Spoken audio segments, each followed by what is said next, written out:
And what is up, everybody? Welcome back to part two.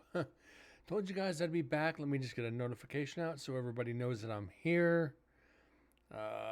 Shit, give me a sec. To part two.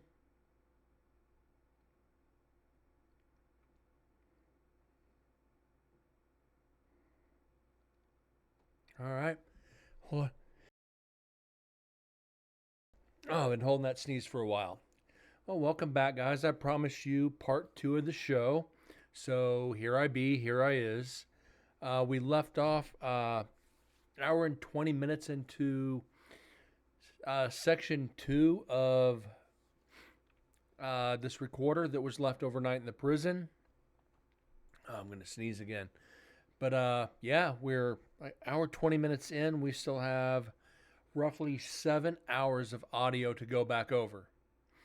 Now, I said we only had two more sections to go through on this recorder for night one. We've actually got four more sections. So it ran a lot longer than I thought. I think it ran a total of like 8.5 hours before the battery died, which is freaking astonishing. So that being said, guys, we're like I said, we're an hour and 20 in. Let's kind of get back to looking for EVPs.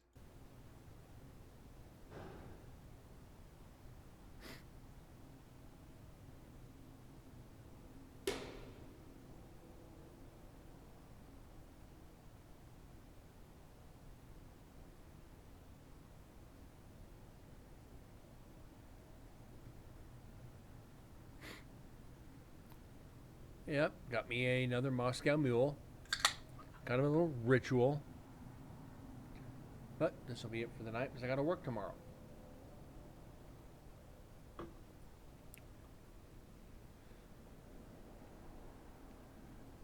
this point, I don't know.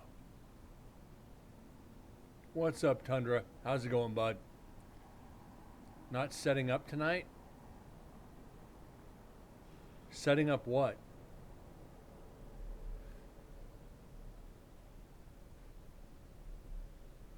You talking work? I've already been to work and back.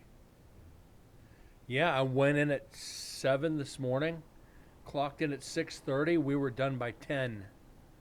I got everything done I had to get done. They're like, just go home.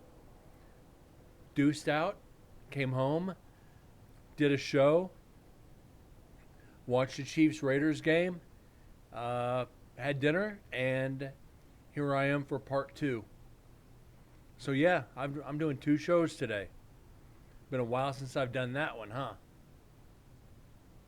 Been a long while since I've done that one. You helped your mother with Christmas decorations. Awesome.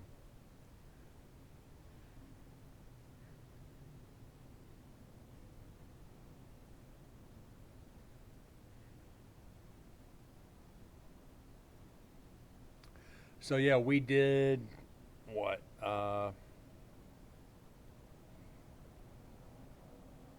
An hour and we did almost a 2 hour. We did a 2 hour show. We didn't get anything. Nothing we could really even analyze. So I'm hoping for something different on part two.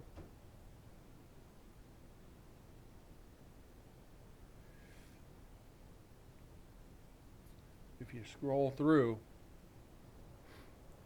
we really don't have much.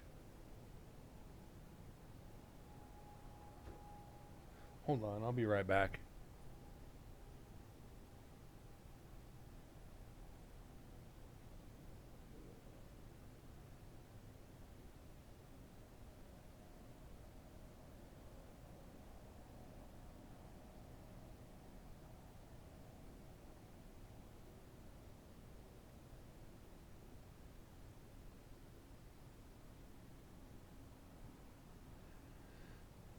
Sorry, guys, had to kick the cat out. He was knocking shit over.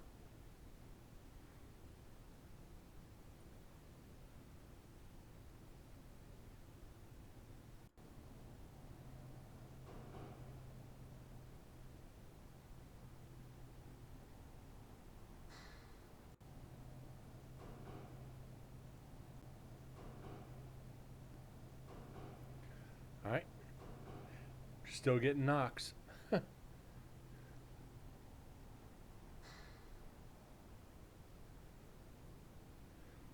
Not really much else. I mean, that's the way it's been through the majority of this so far. We got through section 1 with a couple weird knocks, and we counted them. We're an hour and a half into this section in Bupkis.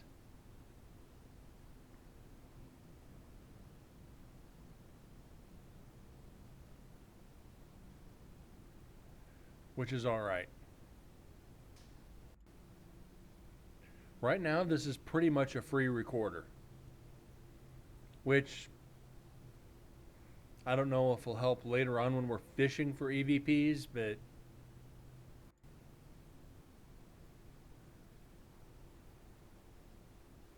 I guess we'll find out. So, how was everybody's weekend? Good, I hope. Nobody got in trouble, nobody got arrested. Anything interesting happen? Aside from Tundra helping Grandma put up Christmas decorations.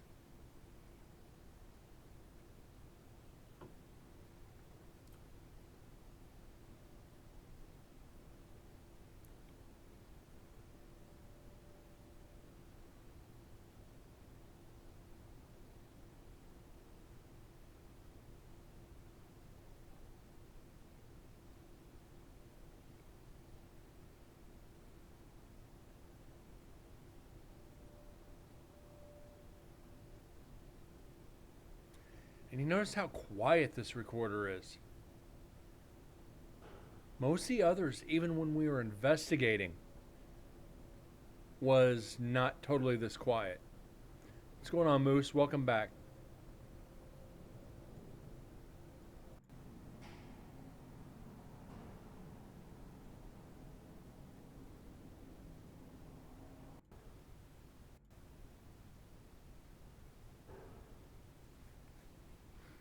Just a lot of knocks. Chilling like a villain. It's all good. That's what I was doing watching the game. Basically laid down a little bit, about half asleep, just listening to the game in the background. And I was like, yep, I got to get up. I got to get dinner and do a second show.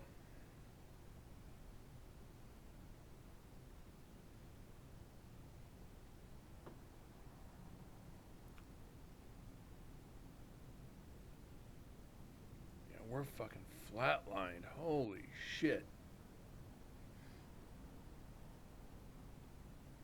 Yeah, so good thing is I work with a couple Raiders fans. Tomorrow's going to be fun. And just go in right the first thing in the morning. How about those Chiefs? Just to see the expression on their faces. Like, yeah, you got doubled up on, didn't you? Because I haven't told them today. I didn't expect us to win the game. Not the way we've been playing. Like, I hope you're right. Oops.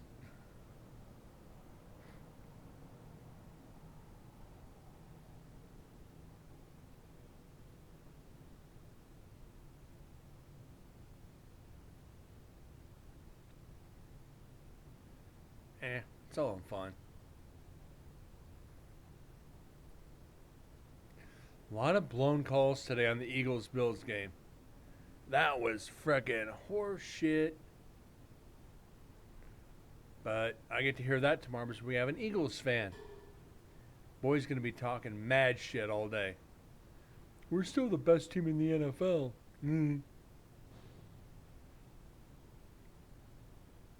You're a Raiders fan but haven't watched them in a while, and here I am talking shit.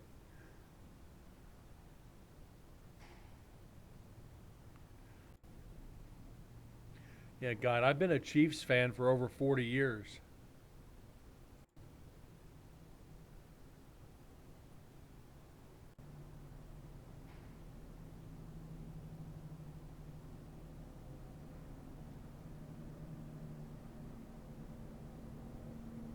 Lions, Jets, and Raiders. Wow.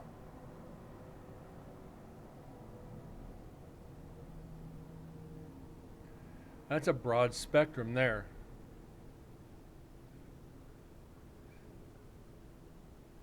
And all three combined haven't done shit in like 2 decades. It's like shit.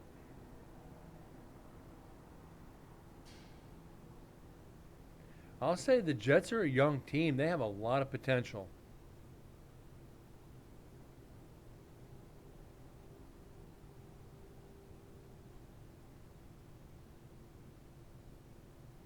The Jets and Lions are a young team. So, who's to say?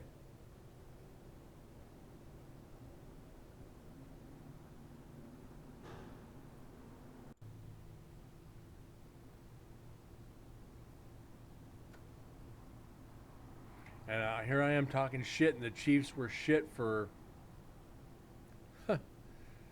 25 years straight. Always make the playoffs and lose in the first round, or make it to the wild card and lose it, or make it to the second round and lose the next game. Oh my God, yeah. I hung my head in shame for decades. It's like, goddamn guys, why you always fucking with me?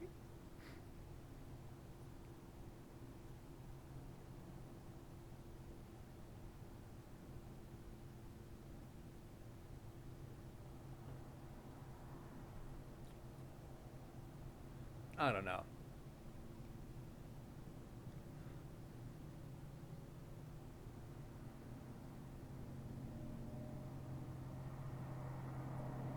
Okay, just traffic.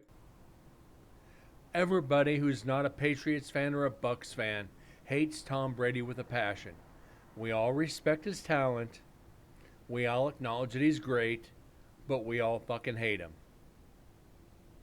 I'll give him that. Greatest quarterback of all time, but we freaking hate him.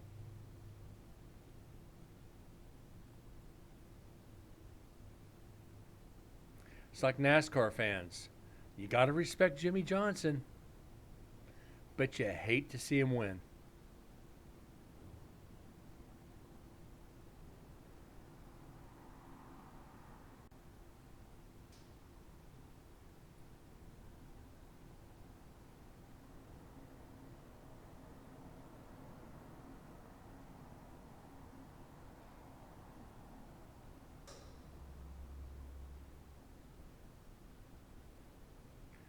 Yeah, he had the people to throw to, but he had to get it to him.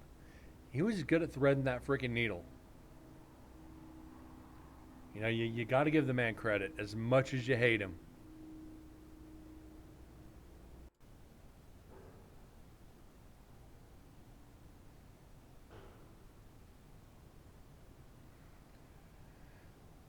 You don't watch sports?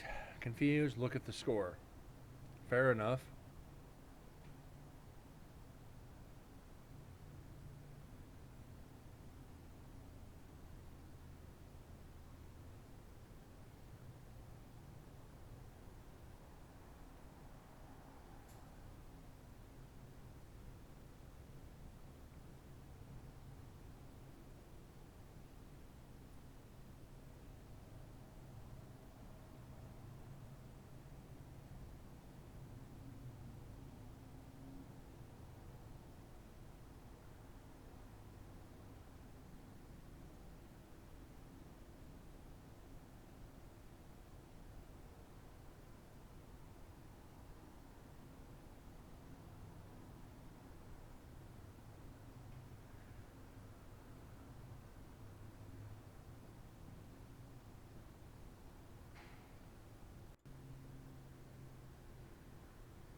Your niece's friend was upset that Seattle lost. Yeah, the Seattle Sea Chickens. Not a fan of them either. The fuck?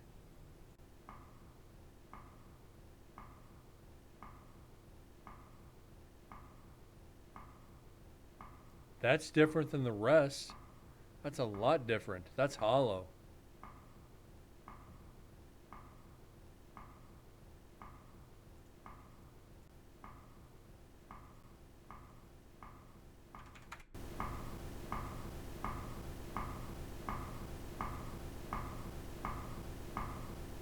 Sounds like something. Uh,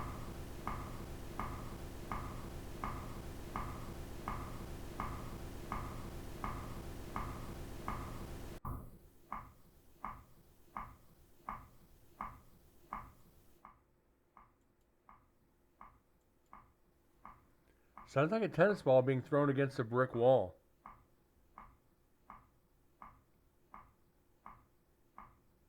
But like I said, something like this, we can't count. We don't have a camera in there. As strange as it is.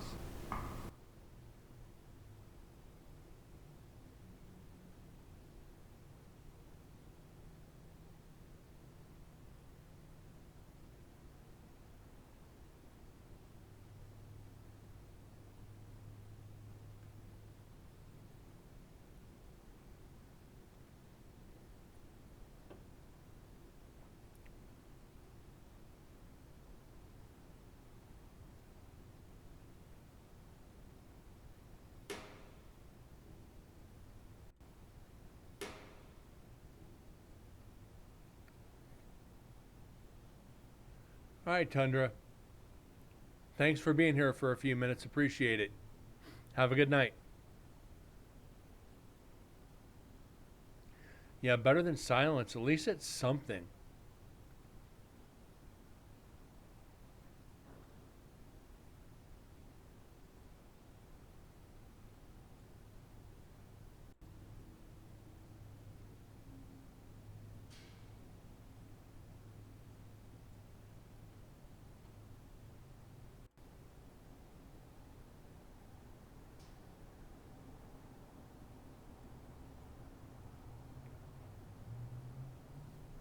I don't know.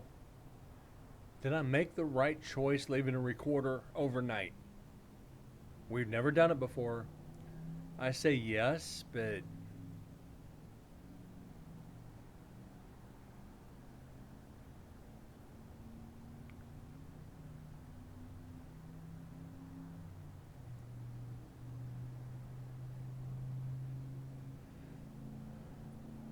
we still got 4 sections to go.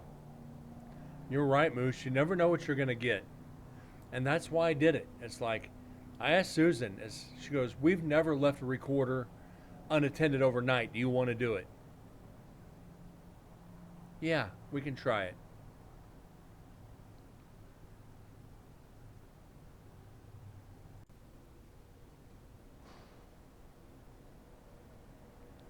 So it might be there's just not a lot of activity. It's entirely possible. No, we don't want to save.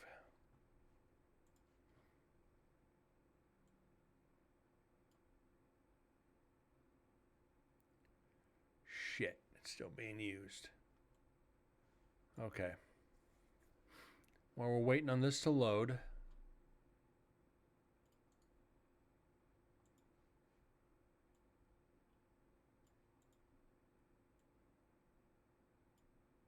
all right, there we go. Loading this file. Shit, come on. I want my ducks. What's up, TM? How's it going, bud? We starting off with something? Maybe.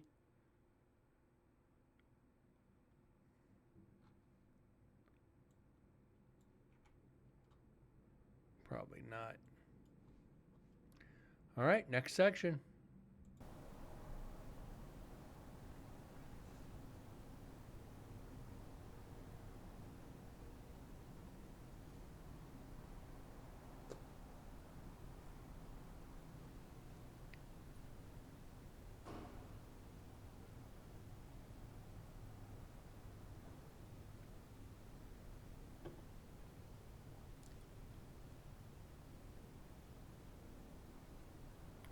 What are we in store for? Let's scroll.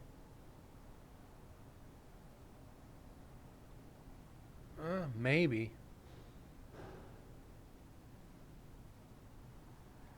We got a couple areas in here. We might have something.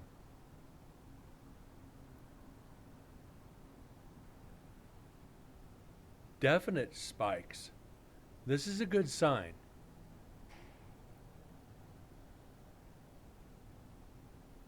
Especially right in there. Look at all that. Look at all that. That might be evidence. Ooh, saucy.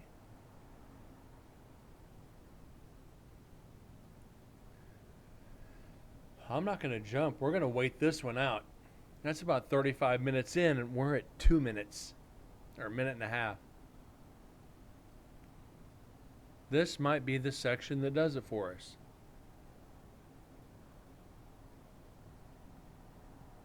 You know, let's hope. Let's just seriously hope that this is the section.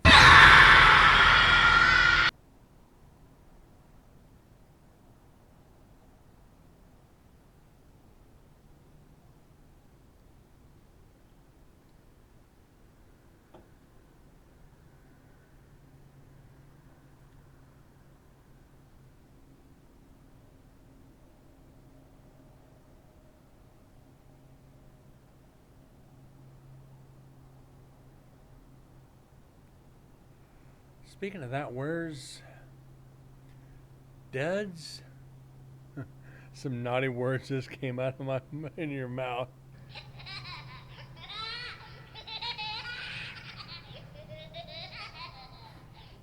Yeah, we need everybody in here tonight. We need Sims in here. We need Deads in here. We need Vexus in here. We need Corgi in here. I want the whole fucking crew tonight.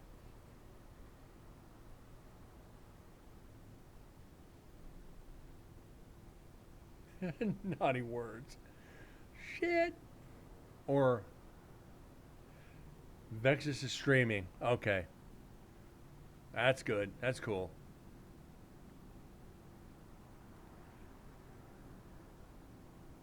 These earbuds actually do pretty fucking good. I'm actually glad I got them. I'm just waiting for the extender to get in tomorrow.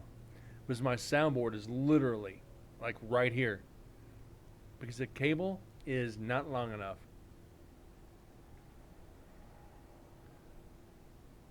It was more pointed towards someone. You motherfucker, or you son of a bitch. Something like that.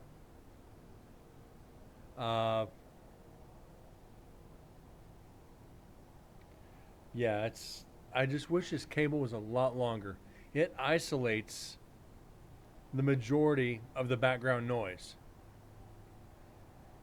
They are a little tight in the eardrum, but the sound on them is freaking great.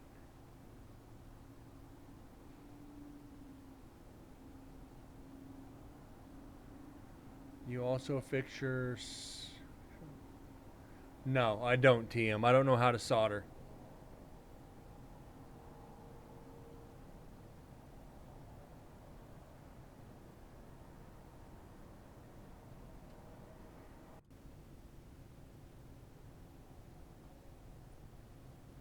But like this old pair that I've got that I've had since, well, I've had for a year, they just started fading in and out.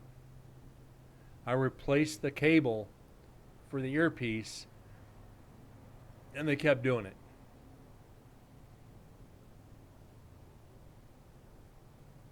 So I don't know what it is. I'm just going to start taking those on investigations for live listening. Or for the Estes method, which I'm going to try next time I go to NSP.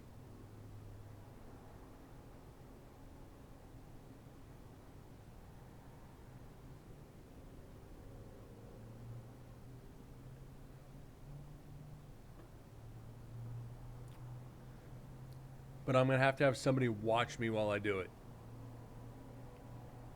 Estes method and the Gansfield, you have to have a babysitter when you do it. Both those methods can go south really fast.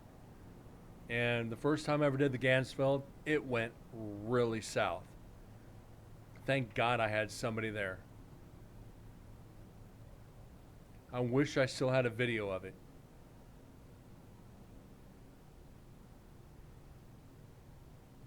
Uh, TM, basically the Gansfeld is you basically have out ping pong balls and you tape them with medical tape over your eyes.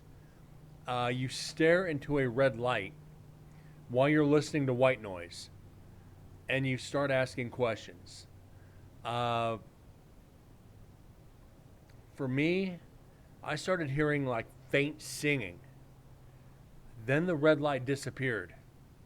I mean, literally, the red light faded away, and I was looking at the backdrop or the background of a like a Native American village.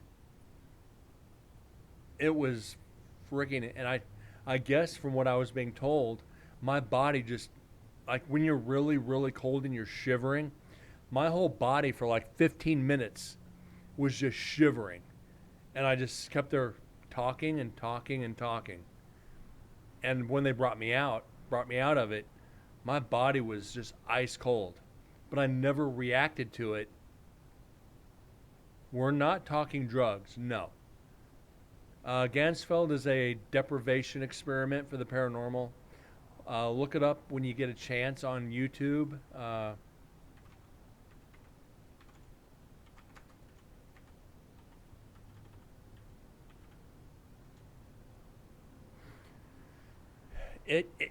It's like with the Estes, you basically put on a sleep mask, uh, then you put on headphones with white noise, loud enough to where you can't hear the background, and somebody else sits far enough away from you you can't hear them talk, and they ask questions, and you respond by what you get through the spirit box, or through the white noise.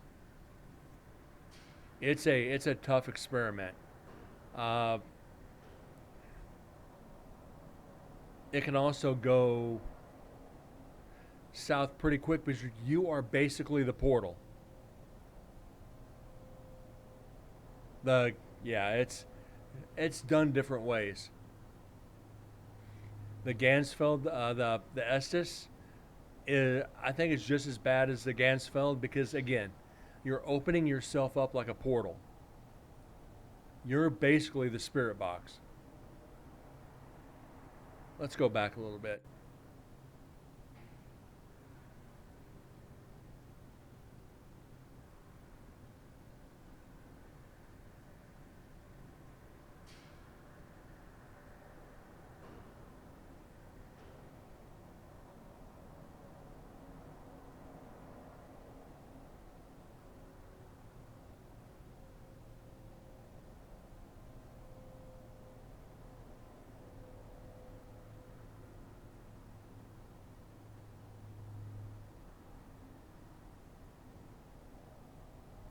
Yeah, after the click, there was two stumps.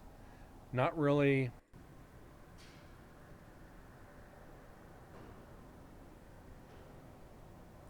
Those are noises we've heard a lot before. So we don't even, we don't save those. Yeah, I heard the two thump thump or that click click. So we've done it enough. We really don't need to.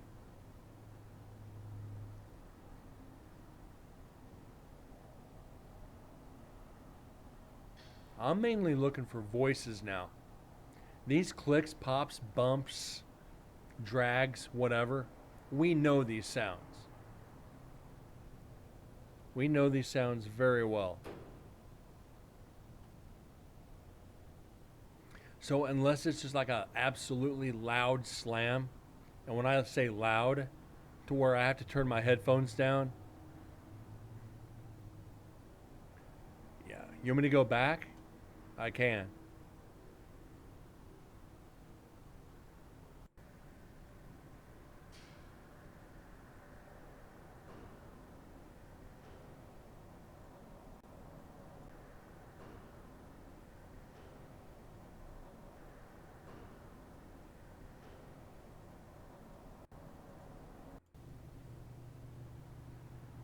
Okay, just making sure, TM. I have no problem going back. You guys know this. Just want to make sure. Just in case.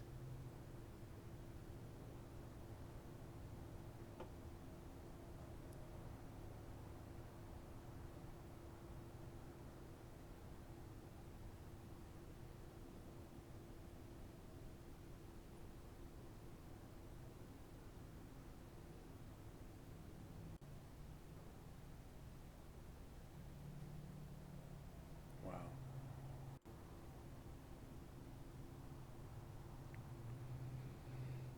I don't know.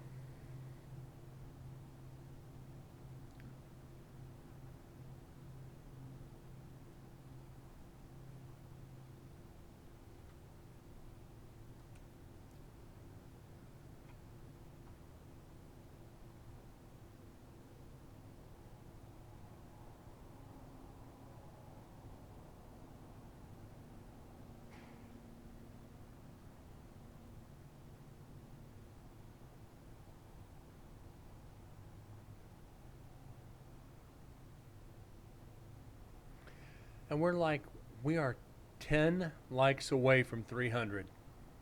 No, that's not a lot for some of the other streamers, but I'm hoping we can hit that 300 before the end of the year. 10 more followers by the end of the year is my goal. I'd like to get more than that, but hell, 300 is a hell of a start, or a hell of a jump. I know some of them don't even come on Twitch anymore. But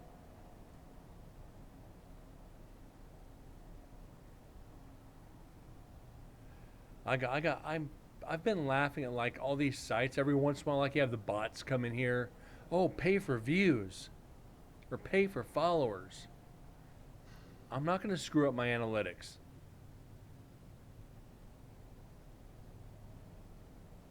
Because if you see somebody with 5,000 likes or followers, and you go in there and they've got 3 viewers, 5 viewers, it's gonna be like, wait a minute, you paid for numbers, you paid for affiliate,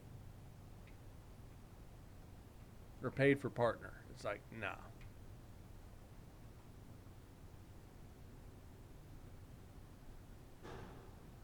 It makes me feel better just looking over, even seeing the bots in here.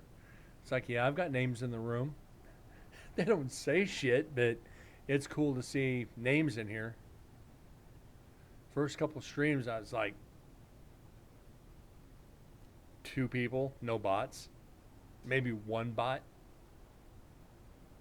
I'm not even seeing Streamlabs in here. Not even seeing that freaking bot.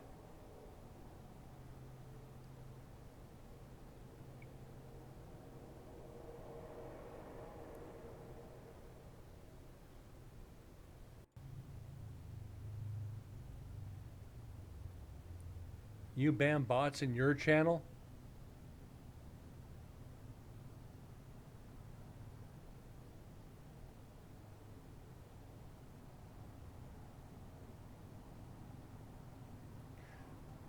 You don't mind me asking why? Is there a specific reason behind it?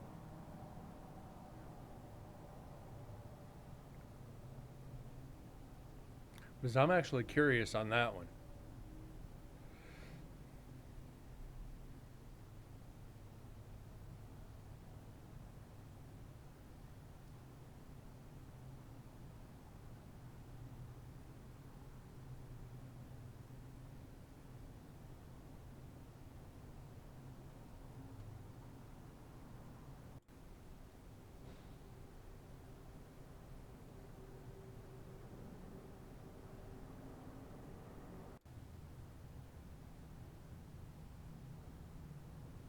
I'm hoping this next little bunch isn't traffic.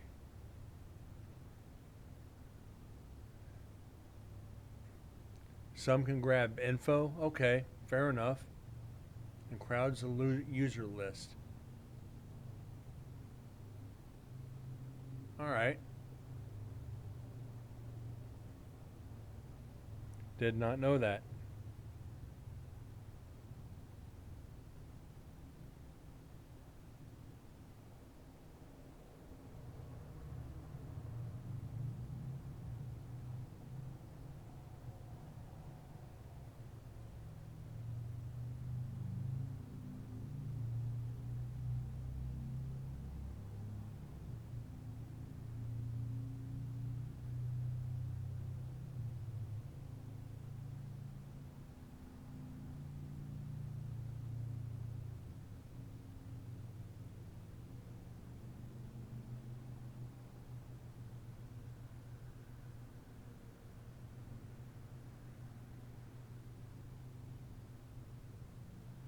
Commander Root is Twitch. I kind of figured that one.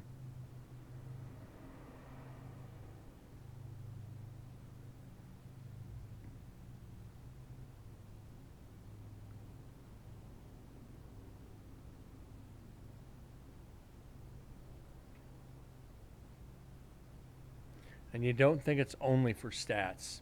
Okay. Like another viewer, that bot's always been here. O1 Ella's always been in here as a bot. Drapsnat, Alice is a bot's always been in here. And you said Commander Root. The others I've seen come and go.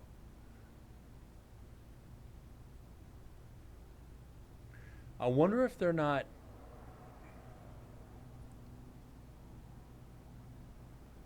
I don't know. I can't do that when I'm through chatbot, can I?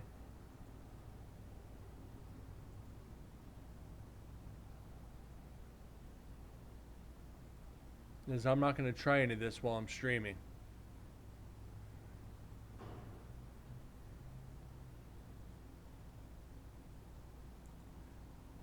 Yeah, I don't have the stream up. I've only got chatbot up.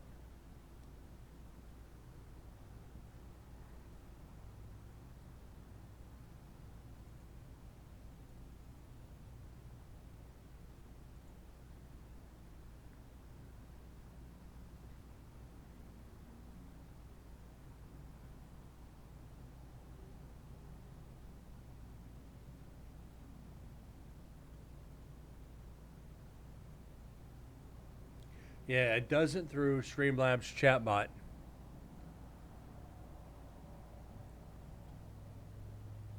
What's up, Windsor? How you doing, bud? Welcome in. Welcome to but O1 Ella is a view bot. But it doesn't say if they follow you, not through Streamlabs chatbot.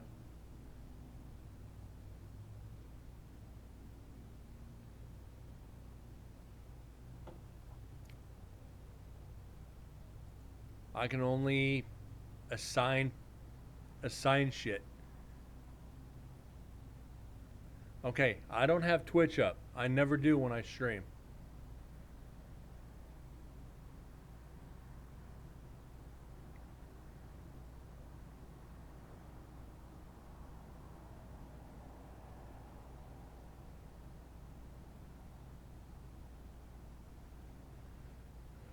Where are we at?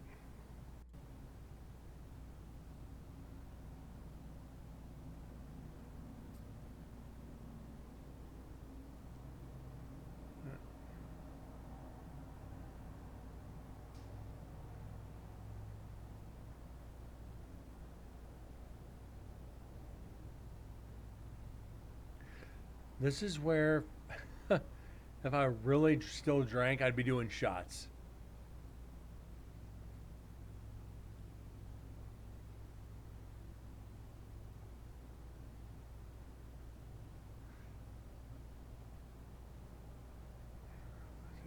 Is also a view bot. They also have pretty girls on. Often they have so they do not get removed for naive people. Okay. I didn't know any of this.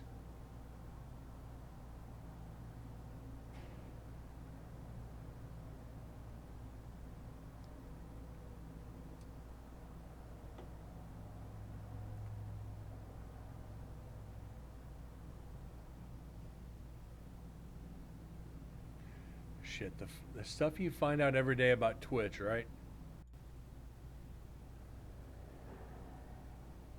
Fucking traffic.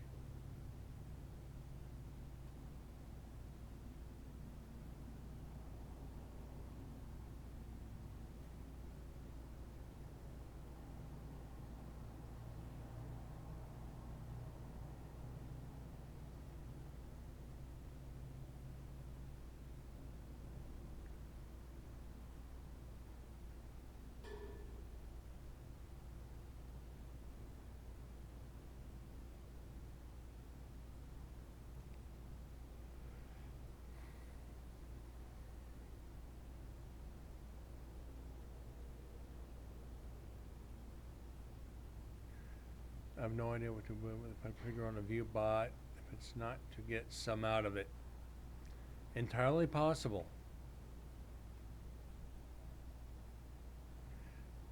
But then again, you see that name all over Twitch, eventually you'll understand.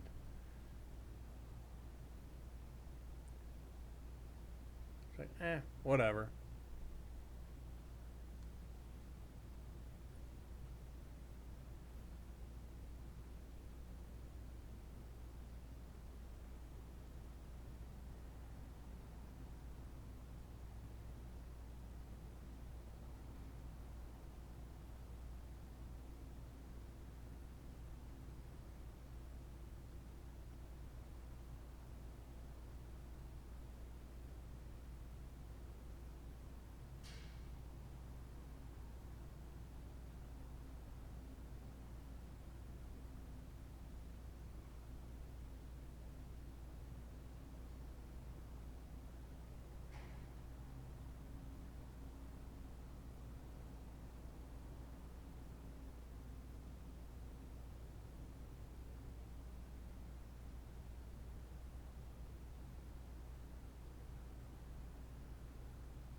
There's a limit to 2K follow.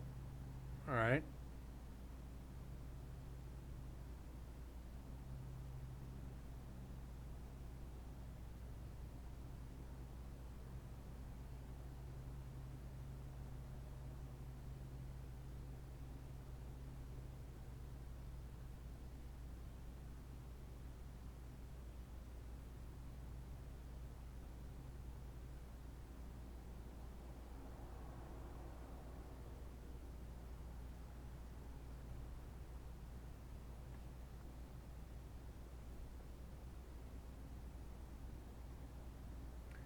Why would they make a limit?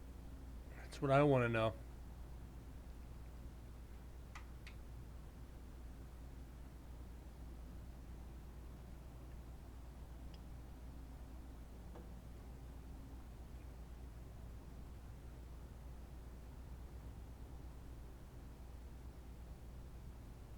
Twitch only shows 100 in the list for offline and online. And Twitch is funky, ain't it? Twitch is definitely funky.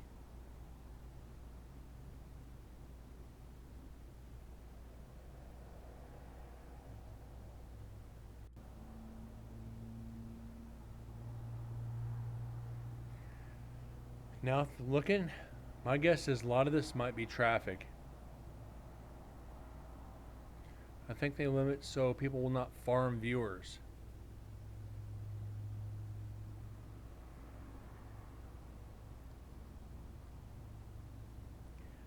When I watch other streams, I rarely click on other people's profiles to see what they are.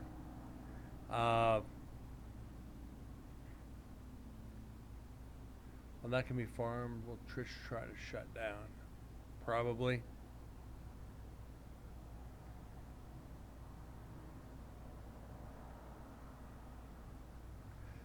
Midnight Munchie traffic. This is section 3, so we're 6 hours. Is that 6 hours? 2, 4, 4.5 hours. We're 4.5 hours in, so it's 3 in the morning, somewhere in there.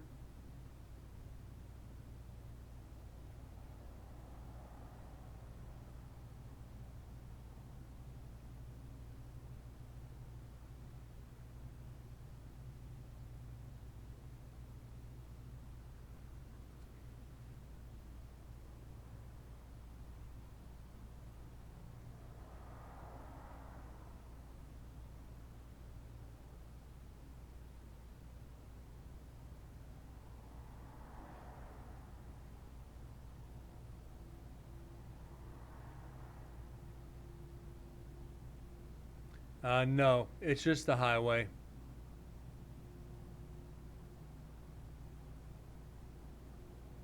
Highway's what, 300 yards away?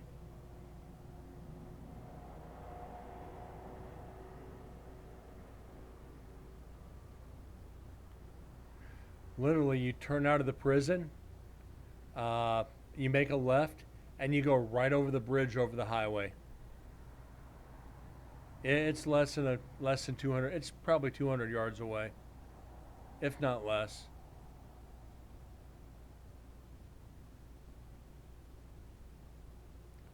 Now, here comes a loud bang. Now is it going to be one to look at?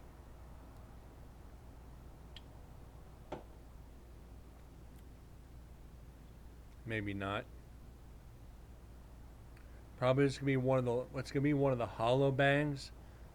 It's gonna be one of the hollow like pipe bangs. Is my guess.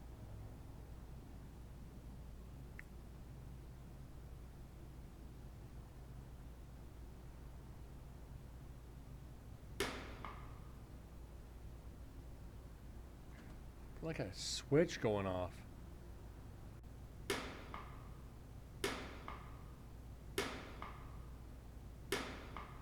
The second one sounds closer.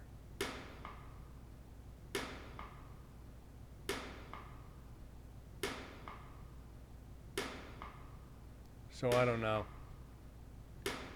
Uh,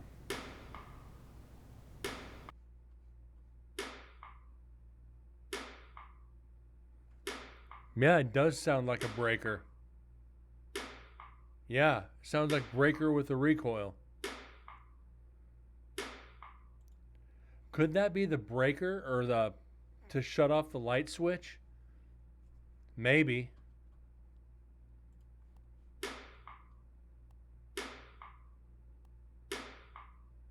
Yeah, yeah, I think you're right.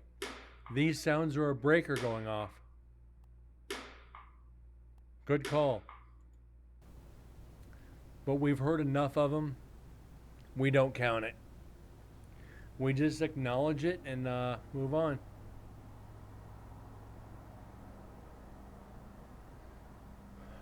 Damn, no worries, Windsor. TM, I'll have to ask her.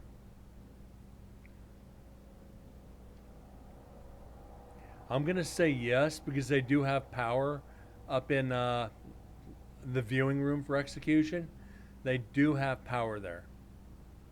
So my guess is going to be yes.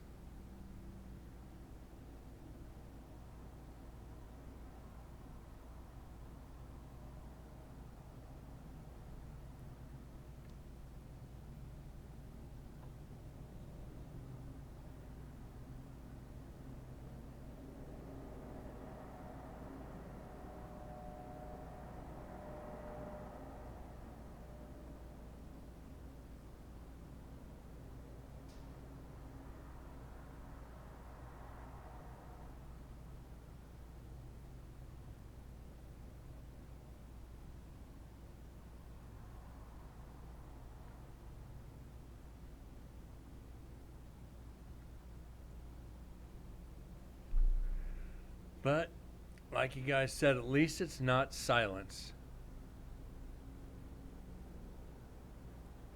Anything could be hidden in here. Anything could be hidden.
Fucking motorcycles.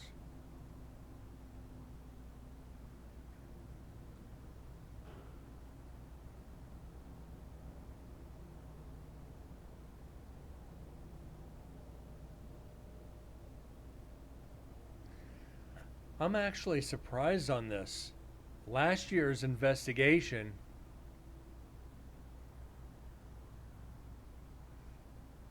electrophysiology, yeah, it is, but tying it into the paranormal, I don't know how they used it in the psychological experiments, but in it was transferred over the paranormal. Uh, Lloyd Auerbach really started turning that into something investigators can use. But it pretty much you are the conduit. You are the spirit box. But it's I was seeing odd stuff, but I was also hearing it. Why not just give them acid instead? Now they're talking about microdosing people with psychological impairments. Microdosing will bring back well a certain type of psychosis that'll help produce more normalcy. It's like going, wait a minute here. You're gonna do what? You're gonna turn a bunch of people, put on people, bunch of people on psilocybin and LSD. It's like, give me a camera. I'm gonna have fun with this one. I'm gonna toss these guys Rubik's cubes. It can be manipulated with other people. Ah, not that I've experienced.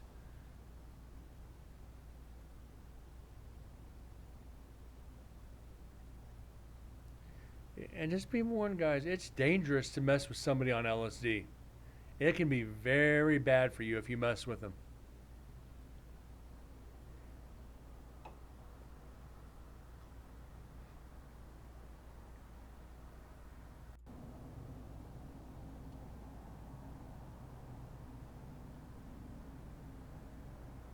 Don't ask me how I know.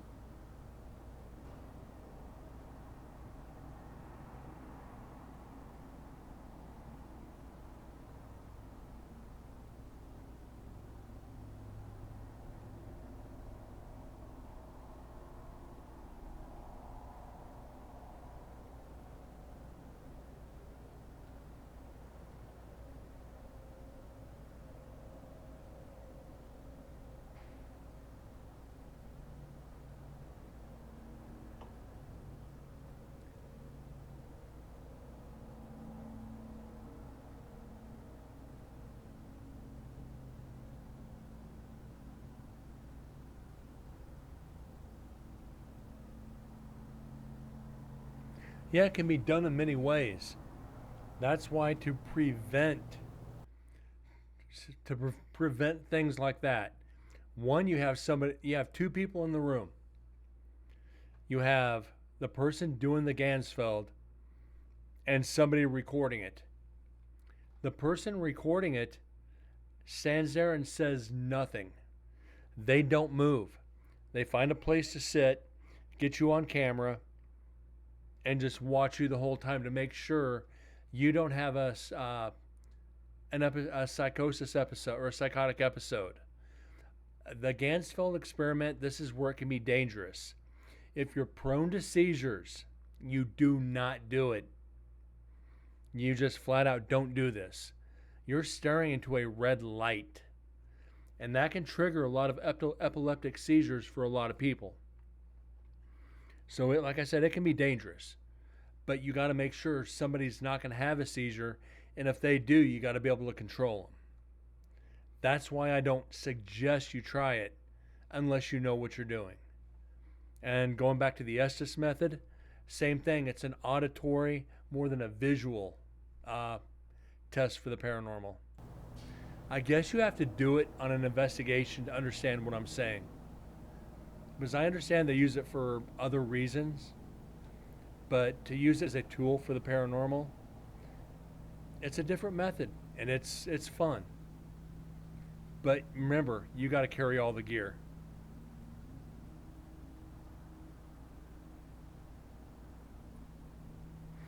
Because it does put you in a hypnotic state. I will be honest about that. You got that white noise, that just constantly in your ears and you're staring into this red light, it can induce some hallucinations. But what it's doing in comparison to the location, because I was doing it on a residential investigation where it was known to be previous Native American grounds.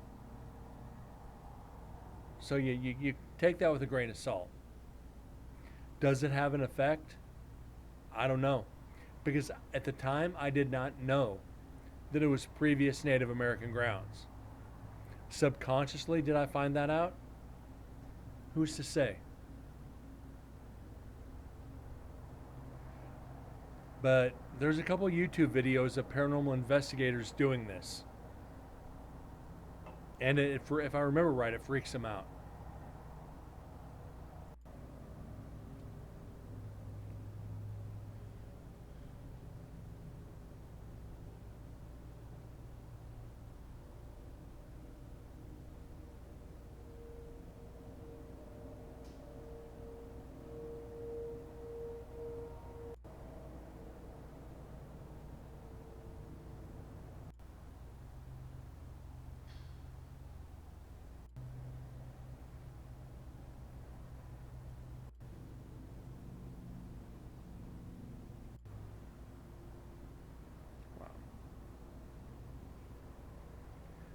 All torture methods will freak out. Well, if you want to get into torture methods, go right ahead.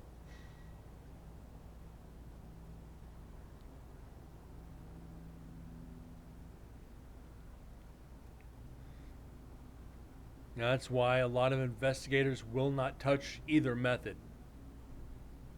Even seasoned investigators won't go near it.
No, I don't want to do that.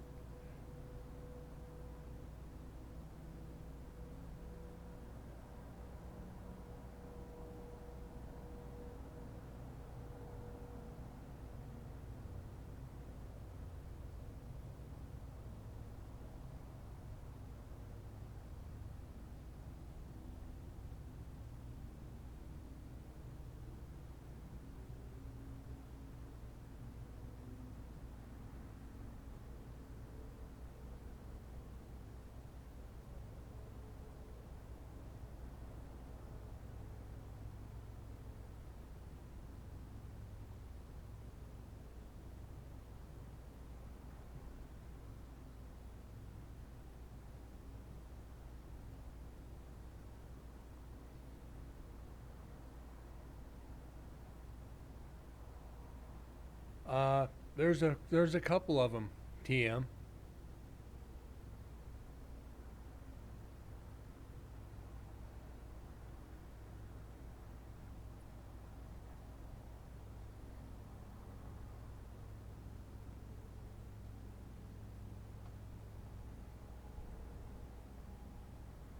Hell, there's paranormal colleges out there.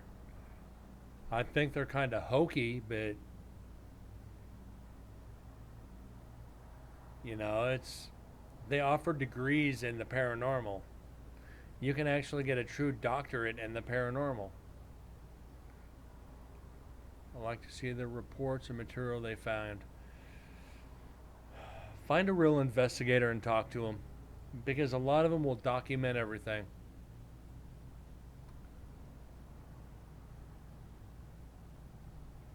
If they go in and find everything's paranormal, if they go in and look through a team's papers and they can't pick it apart piece by piece, they're probably fakes.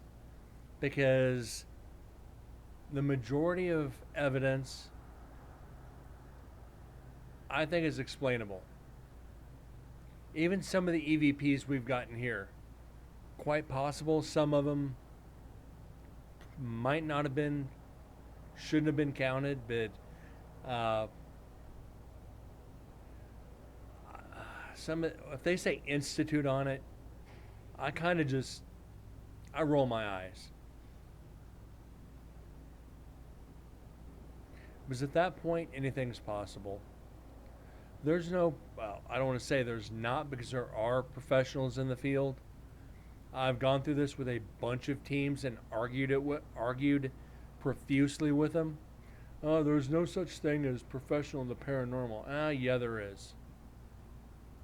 Very few, but there are. And if I can find the article, I'll post it in Discord. It'll explain why you need to acknowledge there are professionals in the field. I've had a couple people tell me, well, Brent, you're a professional. No, I'm not. Don't go there with me, please. I just do my research and I investigate right. Doesn't make me a professional. Yes, I can debunk a lot and explain a lot and go through the steps the right way, but don't call me a professional. I don't want that moniker. I'm a paranormal investigator, not a paranormal professional. It goes through and says why. Then it gives you a list of like 5 or 6 people you need to acknowledge as paranormal professionals. They go out and see what could cause these claims. Any freaking team with half a brain can do that. Any team who's serious about the field can go in and see what causes the claims. That's what paranormal investigation is. It's not going there to investigate. You're going there to see if you can debunk the claims before you investigate. I've gone into locations where I can debunk it in 5 minutes. It's like, you guys are wasting our time. This is what's causing it. Have a nice day. If anything happens, call us. And then you take them and you show them the cause. You know, loose pipes, loose vents, circuits in the house that aren't grounded properly, high EMF spikes around the house, which is caused by shit not being grounded.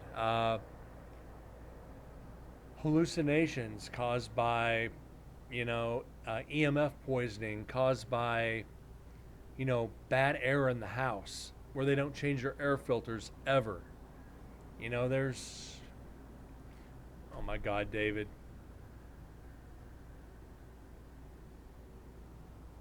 Hold on. You're going to die. Just no. Just no.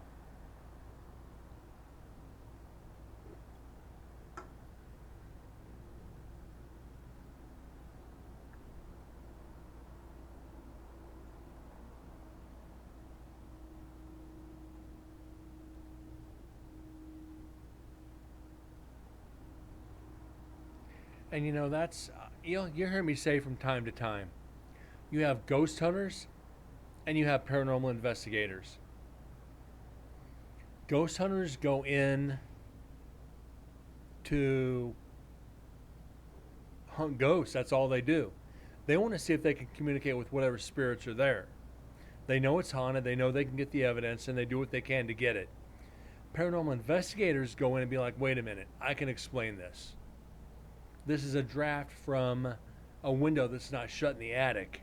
This is caused by the flashings coming loose on the vents. This is caused by your thermostat not being wired properly. This is caused by, it's like electrical problems. And that's what I do with like some of these EMF detectors. As soon as I walk in the house, I'm checking all the appliances. I'm checking the refrigerator, I'm checking the thermostat. Several cases I've had where it was EMF poisoning. And to see those of you that have been here a while, what are the two most common causes of EMF poisoning? Let's see if you can remember. There's two that are notorious for causing EMF poisoning in the home. There's three answers, but the two most common. Inducting. Be more specific. And that's actually not one of them, David.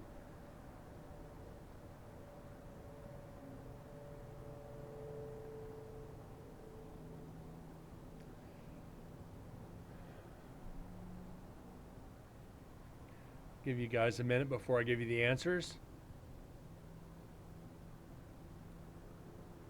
Nope. No motors, no transformers, no grounds. Bad ground will contribute, but not the main cause.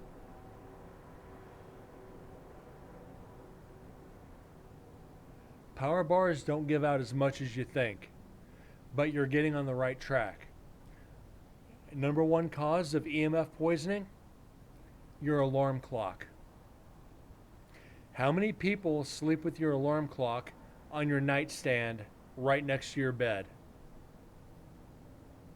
How many people sleep with an alarm clock less than 2 feet away from their head? A lot of people. Reach over, hit the snooze button, go back to sleep. Your alarm clock, Windsor. Yes, cell phone is number 2. No, TM, alarm clock is number 1. Cell phone is number 2. In this day and age, those are your two most common. Now, here's one that's going to stun you a little bit more. The thermostat in the hallway. Some thermostats are on the main wall with the master bedroom on the other side. That thermostat, if it's not wired properly, will put out a high EMF field. Another one, your refrigerator. Anybody who has a master bedroom on the back side of the kitchen, you got your stove, you got your refrigerator, and on the back side of that wall, you have your master bedroom with the bed right up against the wall. And less than 2 feet away, you're pumping out high EMF fields with your bed right against the wall. What you want to do is put your alarm clock on the dresser. That way you have to get up and turn it off. Your cell phone, put it on the dresser. It's not that important. Get up the next morning and turn it off. Or put it on the nightstand on the other side of the bed. Yeah, TM, exactly what I just said. The refrigerator and the stove. Right here, you got your master bedroom on the other side of the wall.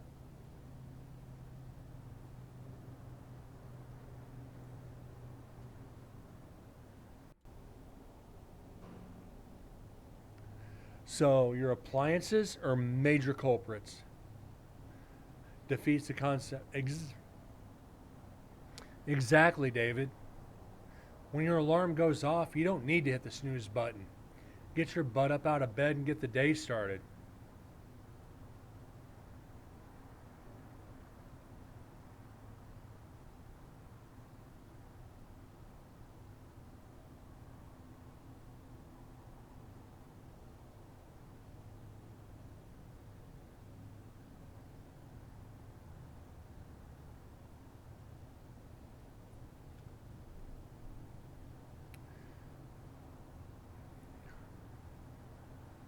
Yes, TM, there is, but if you're kind of splitting hairs there.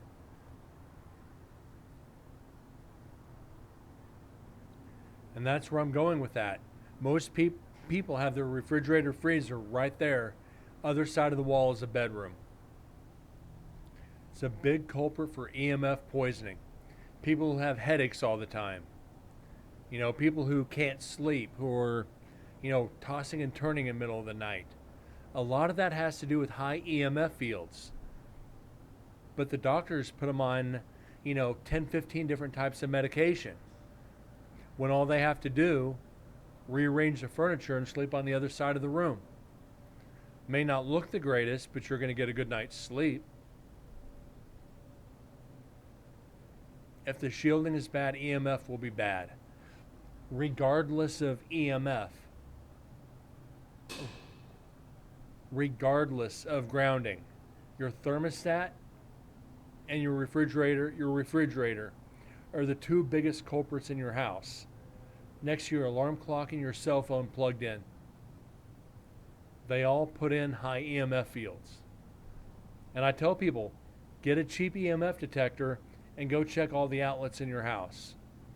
Because nowadays, as fast as they build houses, and everybody in here knows that, they just slap them together. A lot of the wiring isn't done right. Just get a basic EMF meter, go check all your outlets. If it spikes, they probably didn't put the grounding plug on or the grounding wire. I've had a few cases that was the case. It was just high EMF as soon as you walked in the house. You just feel that wah wah wah wah in your head, and you're like, yeah, you've got a sensitivity to high EMF. They get it fixed. They call you a couple weeks later and be like, thank you. This wasn't paranormal, because high EMF fields, high exposure over long periods of time, being lethargic, you get health conditions, you're restless, you can't sleep, you got headaches, you got migraines, just a whole slew of medical conditions. Look back into the 60s and 70s, all these neighborhoods were built under power lines. A vast majority developed health problems because of their exposure to high EMF. And people don't stop to think about that nowadays. They just go in, hey, you're haunted. No, you're not. No, you're really not.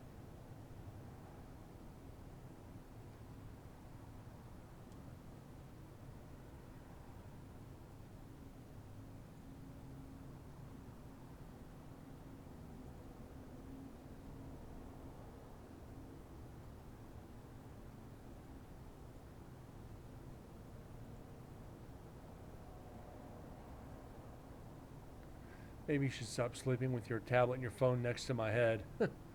Yeah, I keep mine about 3 feet away from me, 3 to 5 feet away from me at night.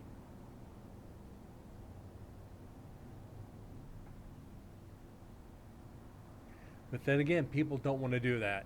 They want to do what's convenient and not what's best for them. Thank you, David. Knock, knock, motherfucker.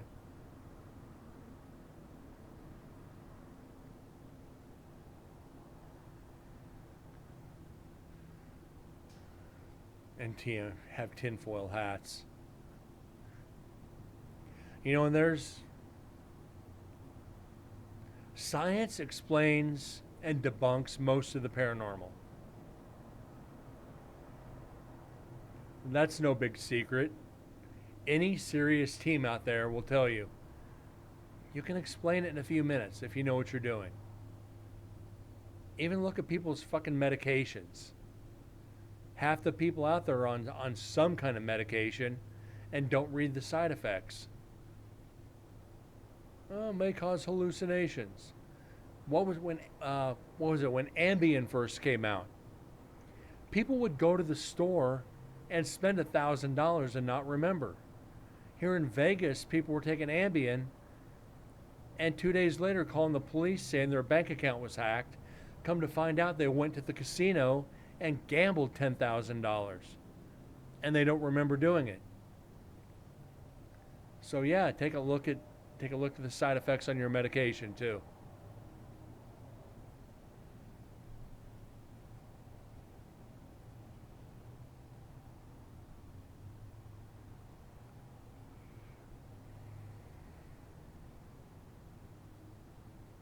God, these are freaking quiet recorders.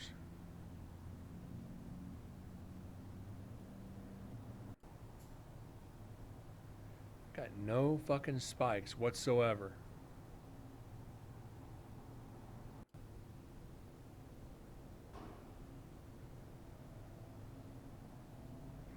So yeah, I mean, when you start talking the paranormal like that, these paranormal institutes, going right back to when you were mentioning the Paranormal Institute, do they go in and check that? The EMF, the medications.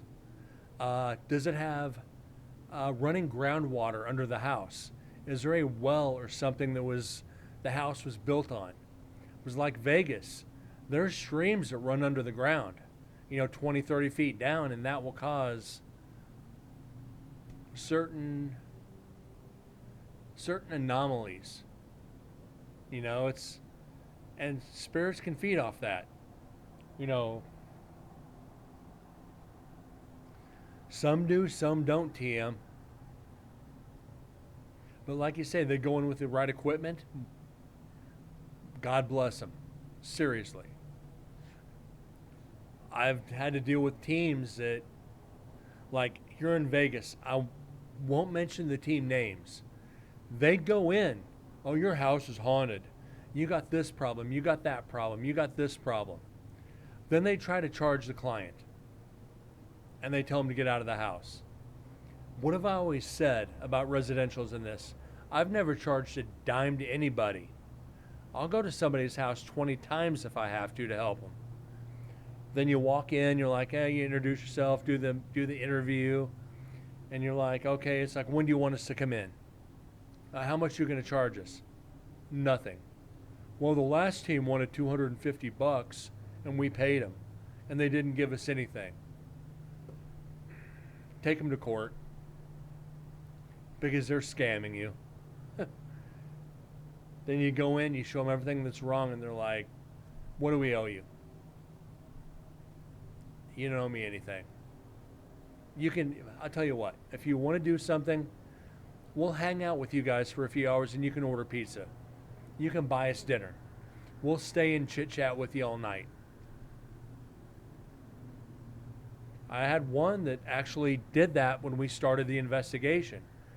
They're like, they ordered ahead for the pizza. When we were done, we had pizza in the house, and they're like, hey guys, it's dinner time, let's eat. Yeah, and I've told you guys that, TM, you're right. So it's like, I'll have to bring out the videos from that residential again one day. Yeah. They were amazing. They were amazing people. And they moved to, I think Arizona. No, they moved to California. They moved up to like Central California.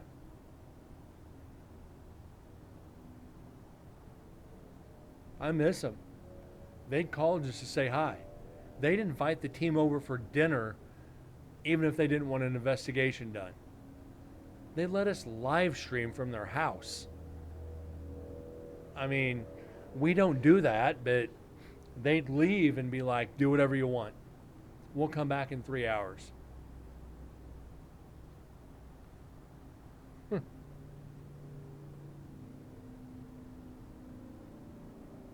So yeah, it's as long as a team or institute goes in and does it right, more power to them. I'll support them. I'll do whatever I can to help them. But the rest of them, no.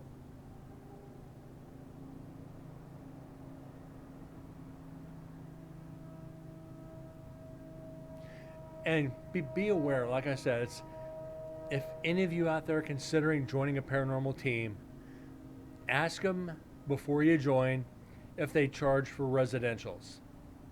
If they charge a client, get away from them as fast as you can. Run for the hills. Find another team. Because they'll exploit you too. If you're the new person, they'll exploit you. They'll squeeze you until every penny falls out of your pocket.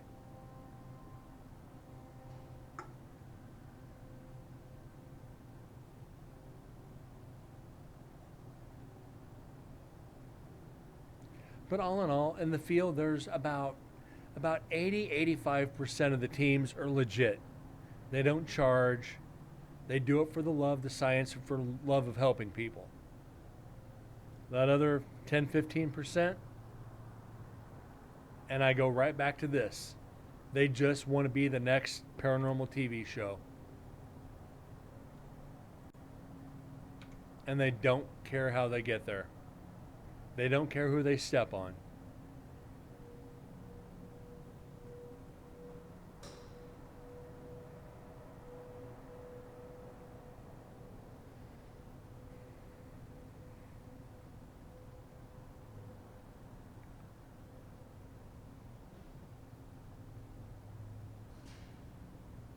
Wait, that's a door opening.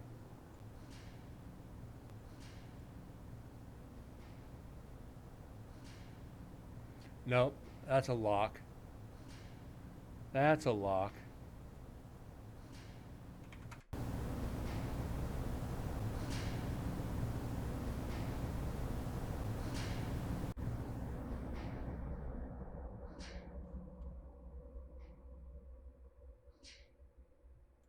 Nah. That.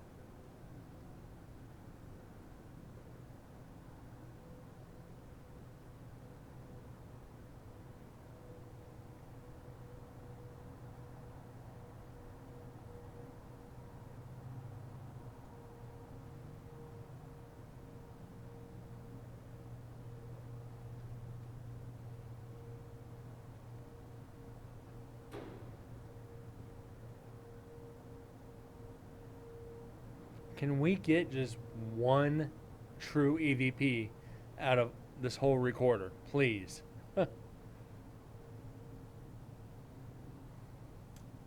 Otherwise, on the next recorder, we're going to need like 30 EVPs.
Wow.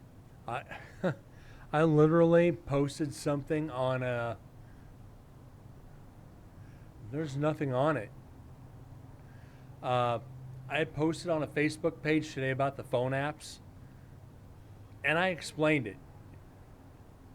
Somebody came right back and said, well, if you put it on airplane mode, did you not read what I wrote? Those apps bypass airplane mode. It tracks you no matter what. It says it in the permissions. This app tracks you. Airplane mode doesn't mean shit. Cell phone investigators. No.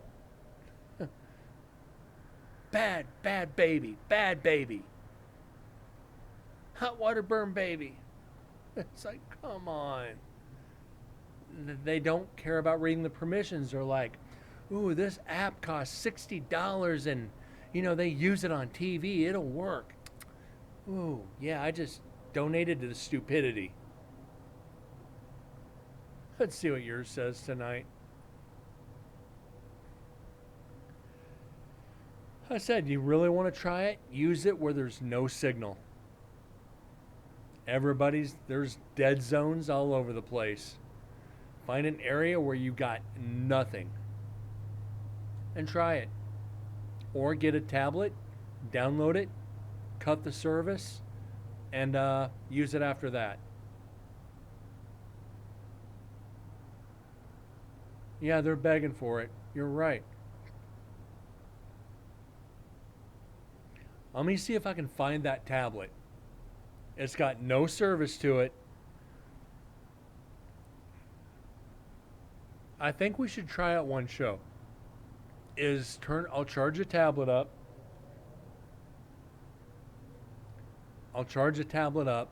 We'll turn it on, and we'll see if we'll do something for 5 minutes. If you guys are up for it.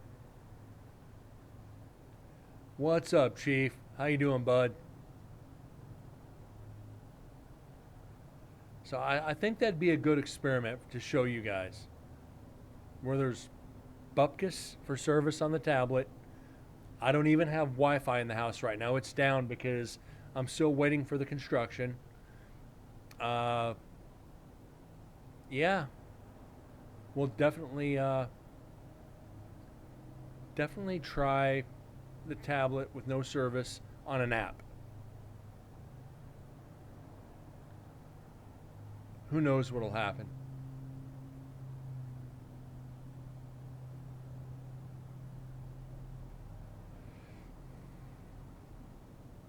Now I just gotta find the tablet.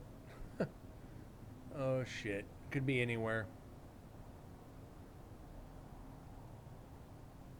And I mean anywhere at this point.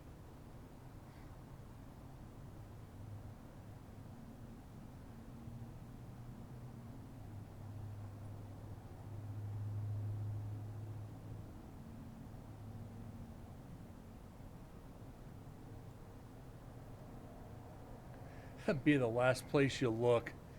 Be the last place I put it. I think I know where it's at.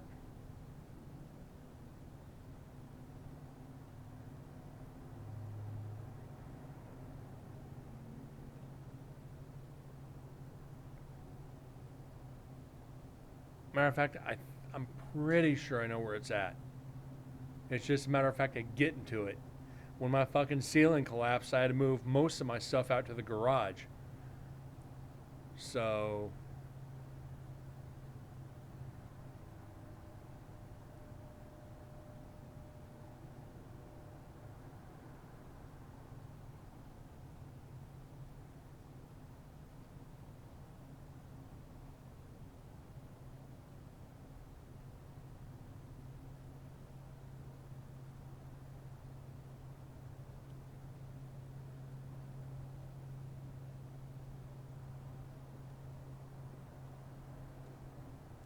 What time is it? All right.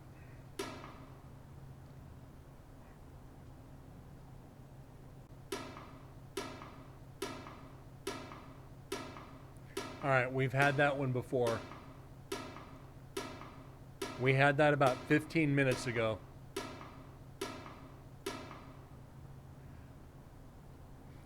Nothing we can count. At least it's something outside the silence, right?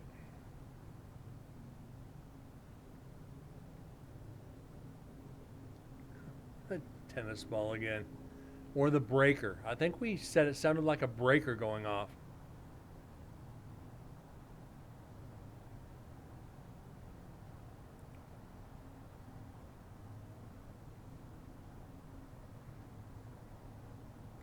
So we are...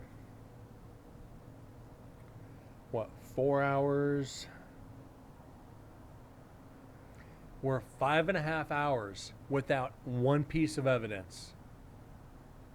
We had it 3 times in a row. Not technically evidence, though. Yeah, we had it 3 times for sure. I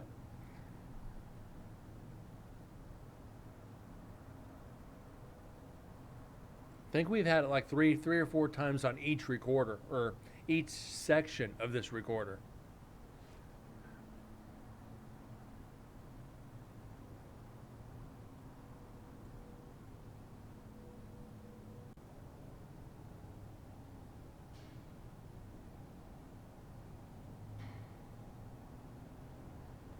Oh, shit, I don't know.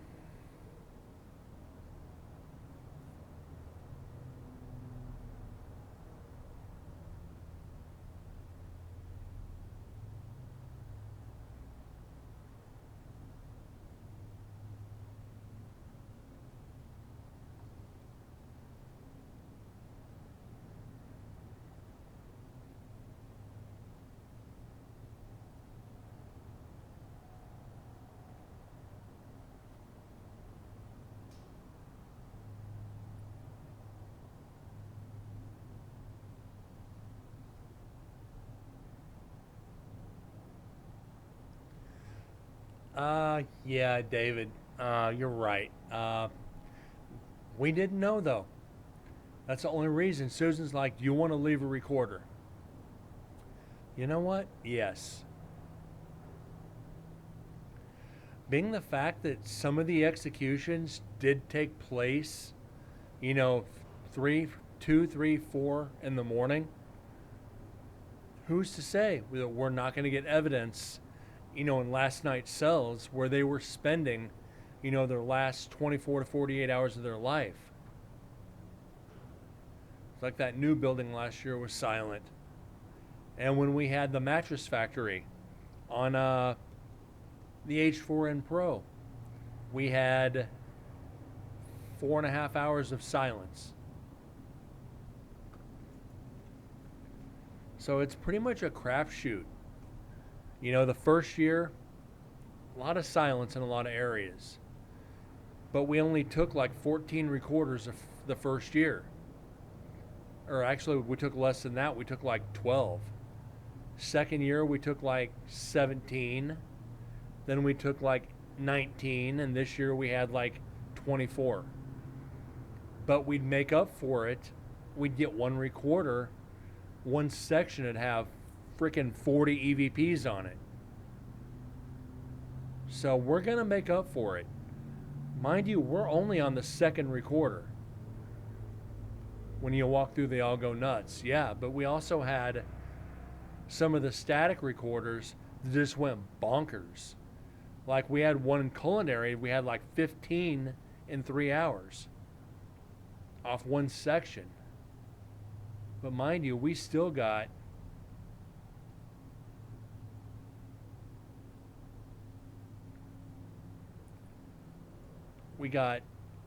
Deads has, oh, hold on. We have, come on. Don't even freeze up on me, you sumbitch. And it freezes up, just like I thought. Fucking typical.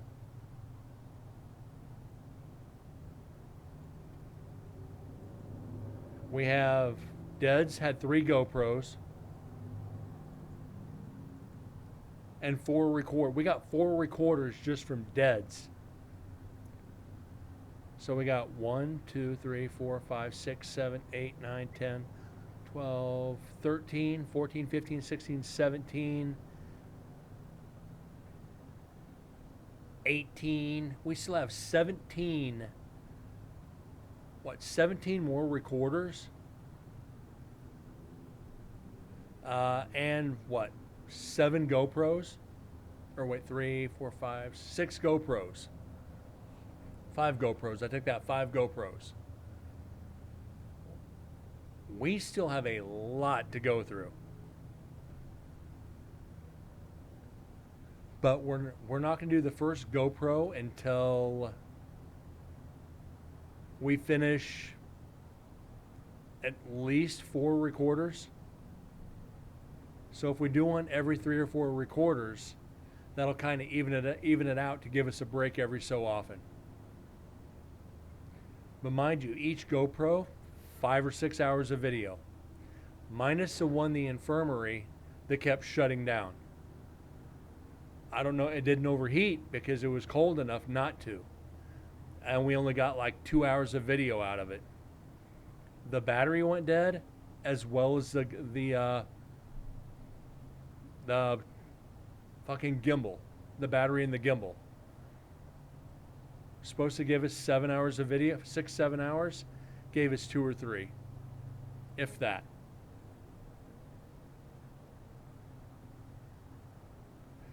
I hope it's interesting, because I don't know how it kept shutting down. Now, what I'm looking forward to, and I've said this on one of the first shows, I didn't want to throw too much of a spoiler. Deds and I were up in Building 12 in Neil Pitney's cell. Both of our GoPros shut off at exactly the same time. Turned them back on, hit record.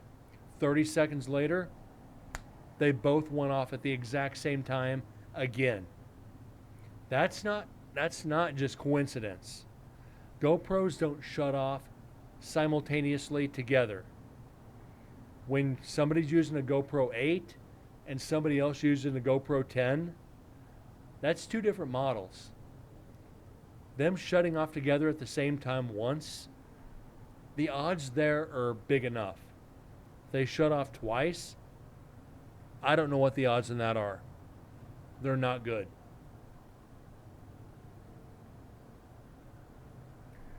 But yeah, it is what it is on that one.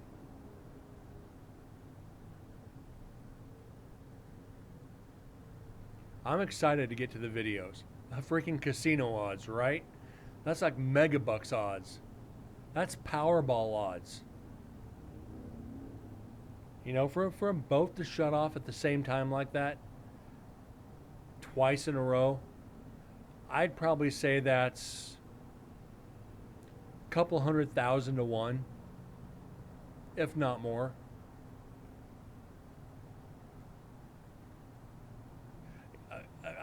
One time it'd be 200,000 to 1. Twice, probably 10 times that much. But then again, you know, GoPros are prone to overheating. They always have been. You let them run for a certain period of time, yeah, they're going to shut down. But again, at the same time, is weird. I think we're going to get evidence off that, though.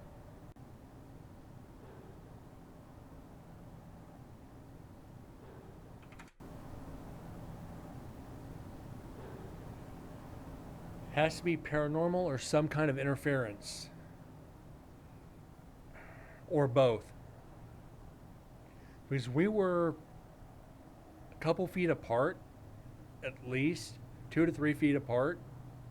So interference, RF interference, I don't know. For what we were doing in Neil Pitney's cell, though, we were provoking a little bit, like we were the year previous. So maybe he was like, fuck you guys, I'm turning them off. We didn't provoke as bad as we did the year before. I actually apologized. But I still made jokes, just not as bad. But the responses we got off provoking him were freaking great. You know, and I always say don't provoke spirits. But for Neil Pitney, provoking him, you have to. For what he was guilty of, you have to provoke him. And Moose, Chief, since you don't know, you hear me talking about Neil Pitney. Neil Pitney was convicted of murdering his mother. Now, he pulled a Norman Bates. according to the COs, not the court documents, because the court doesn't tell the whole story. According to them, he got into an argument with her when she was gardening. He beheaded her, put her head somewhere, then slept with her decapitated body for over a year. Yeah, he slept with her body for over a year and did some nasty stuff to it. So we provoked his spirit based on this. Saying, oh, which hole did you use? Or some just gross shit. I mean, we were going crazy with the dad jokes and with just insults. So yeah, the guy was twisted. Oh, let me get that out of the way. Why do you keep doing this? Stay. Let's see if I can find a picture of him.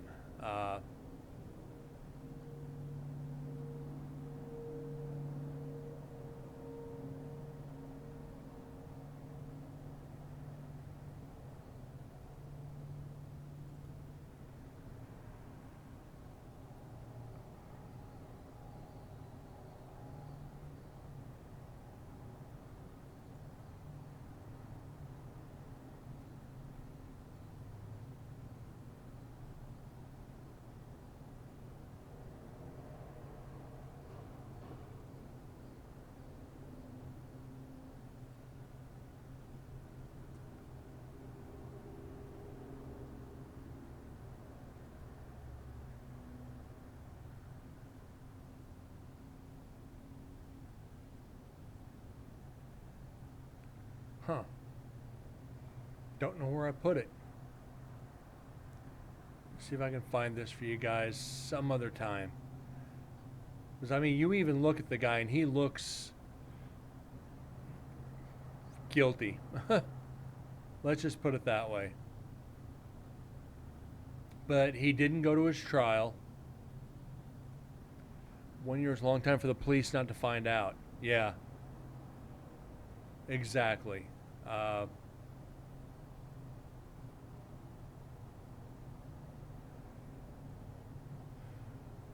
But evidently strung out on heroin, probably didn't know what he was doing, or didn't realize what he was doing. So yeah, anything's possible.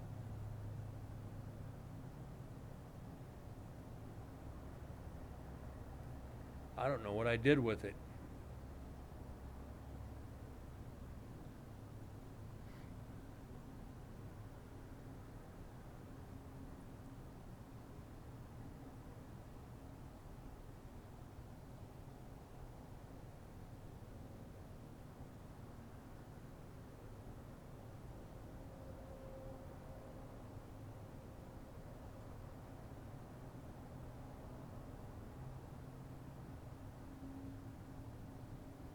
Huh.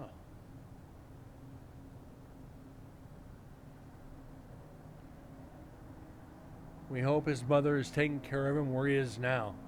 I don't think he went the same place as his mother.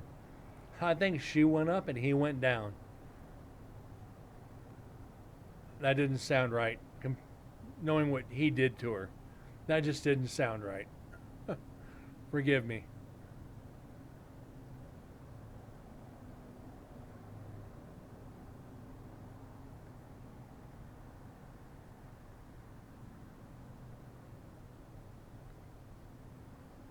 Thompson, David Blackwell, Colonel G. John, and then John Hancock. Yeah, I can't find it. Huh. Wow. I thought I kept all this. I'll have to find it for you guys for another show, so I apologize. I thought I had this handy. I guess I don't.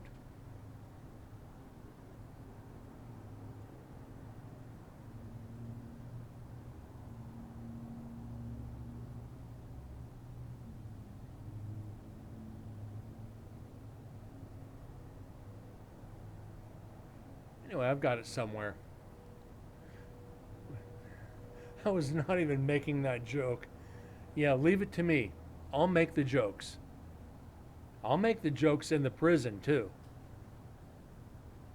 The spirits there trust me enough, but I won't do it in execution.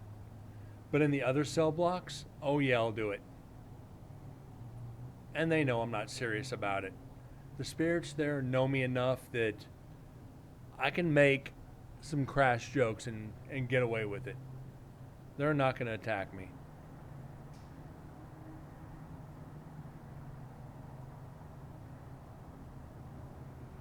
So yeah, we got about, what, 9 minutes left on this section. We're going to finish this up. After we finish this section, I'm going to call it for the night and get back at it tomorrow. Like I said, I've streamed twice today. Nobody knows where they go. We've got EVPs saying they don't want to go. We've got EVPs from Carol Cole saying he doesn't want to leave the execution chamber. So is he afraid he's going to be judged and go, straight down? Who knows? Who knows what his beliefs were? But nobody knows. But, it's like you get the stories of people who died and were brought back to life, and they say they saw these warm lights. They saw beautiful places. Is that their subconscious working, to comfort them before they die? Who knows? It's like we haven't been there. We don't know. We'll know when we go. I mean, I'm not afraid to die. I'll say that clear as day. Do I want to? No, but if it's my time, it's my time. It's like being in the paranormal for 15 years. I'm not afraid of death. I know this isn't all there is. So, what can you do? This is not all there is.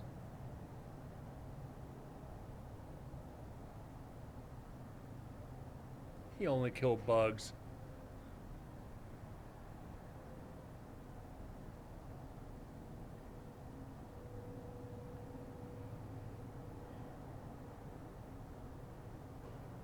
And fish, okay. I've gone hunting. I've killed deer. I've killed squirrels. I've killed rabbits. I've killed fish. It's...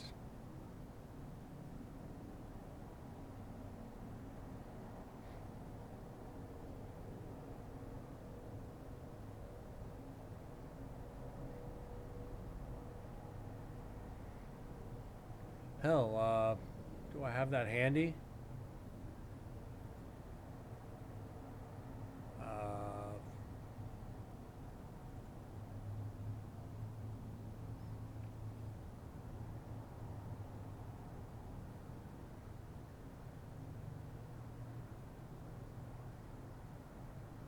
Oh, excuse me. Sorry, I had to sneeze there. Oof.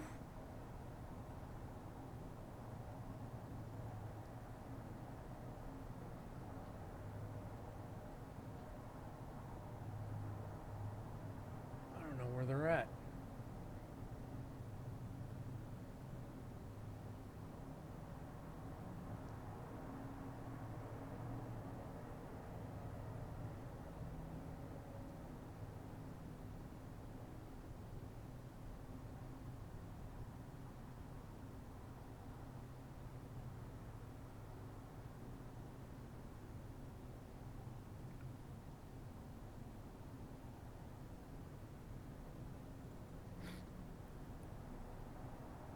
Hell, there's my first deer as a kid.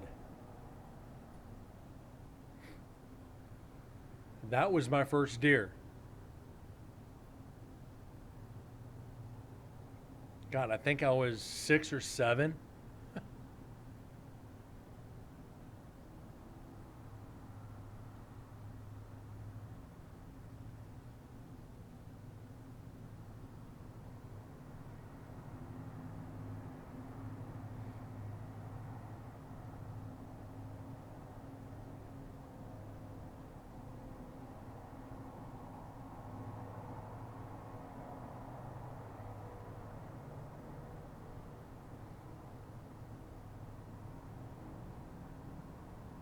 I want to take Emily out and get a freaking deer or elk with her.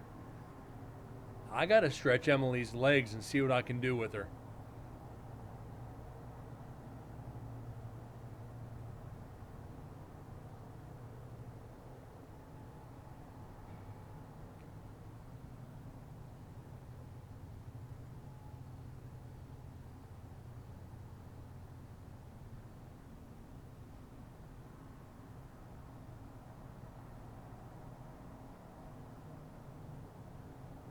And just so you guys know, Emily is my 308.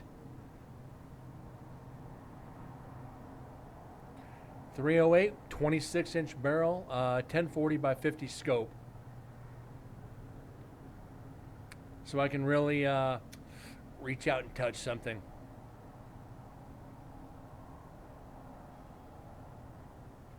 And no, I'm not taking Emily ghost hunting.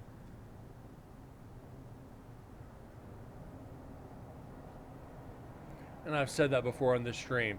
I tell people, ask friends that I grew up with, know I'm a ghost hunter. Oh, what kind of gun you use for that?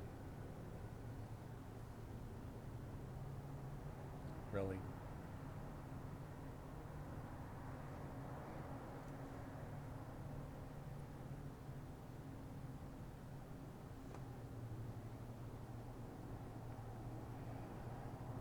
It's like you just want to shake your head. It's like, mm-mm.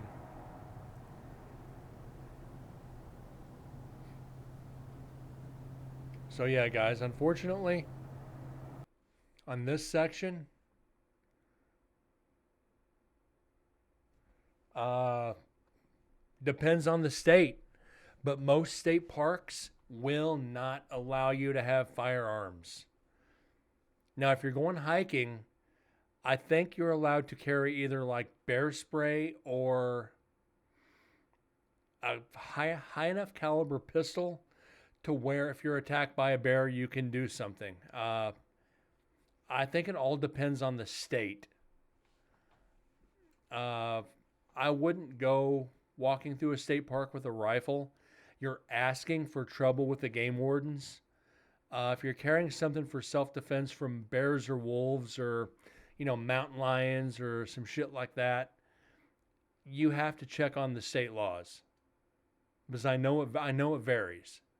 Montana, Dakotas, Idaho, Wyoming, I know you're allowed to carry a certain caliber, but I'm not sure what it is. You'd have to check with the local municipalities because I cannot answer that. That's beyond my scope of knowledge. But anyways, guys, we're coming up on that 2-hour mark. Unfortunately, we did not get any evidence tonight or even earlier today.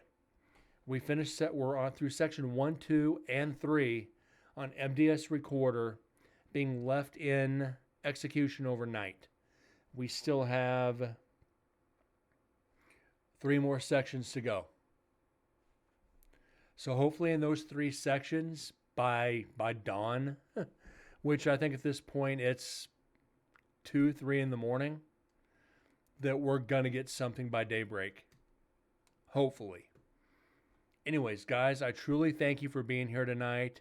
TM, David, Moose, Chief, and anybody else I missed. If you're just lurking out there, Sarah, Cass and Camo, everybody else. I thank you guys for being here tonight. I'm sorry we didn't get any evidence, but you just can't force it, unfortunately. Anyways, guys, have a great night. God bless, and I'll see you all tomorrow. Thanks again.